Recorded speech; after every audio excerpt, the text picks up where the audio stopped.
Hey guys, welcome back. In this video, I'm going to go over how to create custom objects and go over some of the different field types that we can use on these custom objects.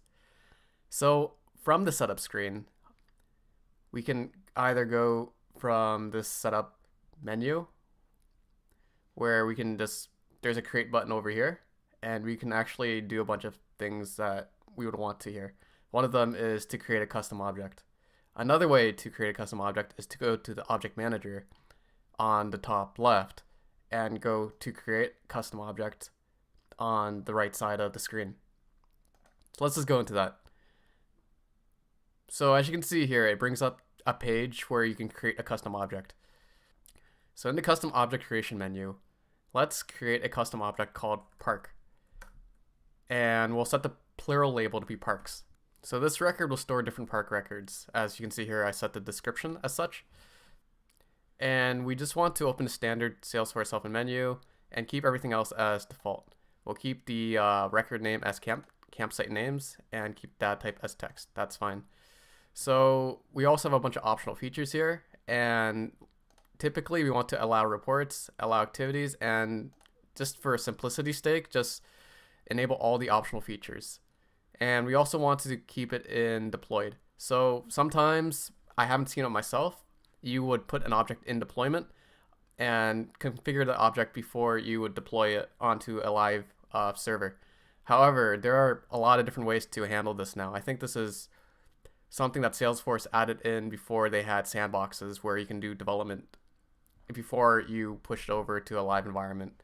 Now, typically, you would never edit anything on a live environment. So just keep it in deployed and just make it a habit just to double check with your team, if you're working on a Salesforce team, what is the best practice for that project.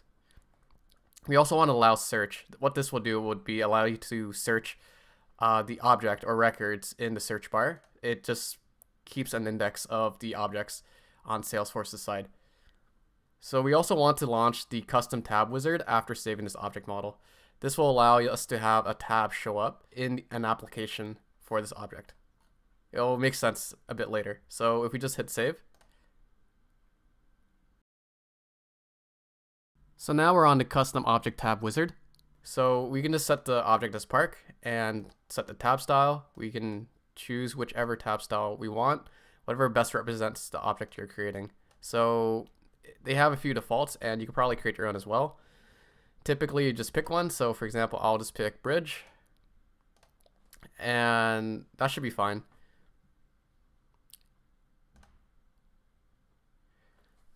Here are the profiles. We want to keep everything on. So this object is available to all profiles at this point. And also we have different apps that we can add this tab to. So we'll just add it to everything by default for now. Okay, so you can see here that the object has been created. So if we ever want to edit any of the options, there's an edit button here, or if we wanted to delete the custom object, we can hit delete here. So if we go back to object manager, we can see park is created, and we can see that has the __c appended to the end of park. Like we mentioned in previous videos, this signifies that it is a custom object, and here's the description of it. We also have the creation date, and we can see that it's deployed, and it is also custom. To show you where that custom tab came into play, let's select an application. Let's select a custom application, for example, a sales app. We can see that there are a lot of different tabs, and if we hit more, we can see that our parks tab is also available. So right now there aren't any parks, so let's create a new park. So for this example, there aren't any custom fields defined, so it'd just be the name field. So we can just name this park first park. And we can see here that it has a campsite name, and these are default fields that are filled in by Salesforce itself. And there is also no related records to display as well. So let's create our first custom field on this custom object. So if we go back to setup, we go to object manager, and we find our park. So we can see on the left here, there is something called fields and relationships. This is where you would define your custom field types. So we just hit new. And there are a bunch of different field types we can create. So for the first one, let's just add in a description field. So we have a bunch of different text fields and we can go over each of them. So for example, the text field itself allows users to enter any combination of letters and numbers. Text area allows users to enter up to 250 characters on separate lines. Text area long, and so on. Even more characters are able to be added onto separate lines. Text area rich, we can use HTML and add images and links to make it look even better. And text area encrypted, this will encrypt the text in different formats. So I'll go over to text encrypted in a future video, but let's just go over to text area long so we can add in the description of the park on multiple lines. So let's just fill in the field label as description, leave the length as default. That should be more than enough characters, and we'll show 3 visible lines for now. So the description of this would be to give more information regarding the park.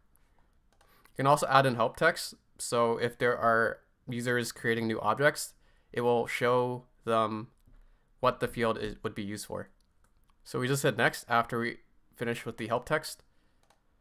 So we can see here on step 3 of the new custom field setup wizard, we can set field level security for the profile. What this means is that we can set visibility characteristics for different profiles of a user. So we are system administrators, and under the visible column, we can see the field. We can also set this field as read-only for ourselves, which would mean that we couldn't edit it. But since we want to edit this field in the future, we'll keep the read-only checked off. So we add this just to the default layout of park layout. I'll explain this in a future video. And then we just hit save. All right, so now we have a new field. As you can see, it also has the __C to denote that it is a custom field. So if we go back to our record of first park and we refresh the page, we can now edit the record on the top right and enter a description. And if we hit save, we can see now that the record was updated to have a description. And so people entering this record of the custom object will be able to see a description for this record. Hopefully you found this video helpful. If you have any questions, please let me know and subscribe to see more.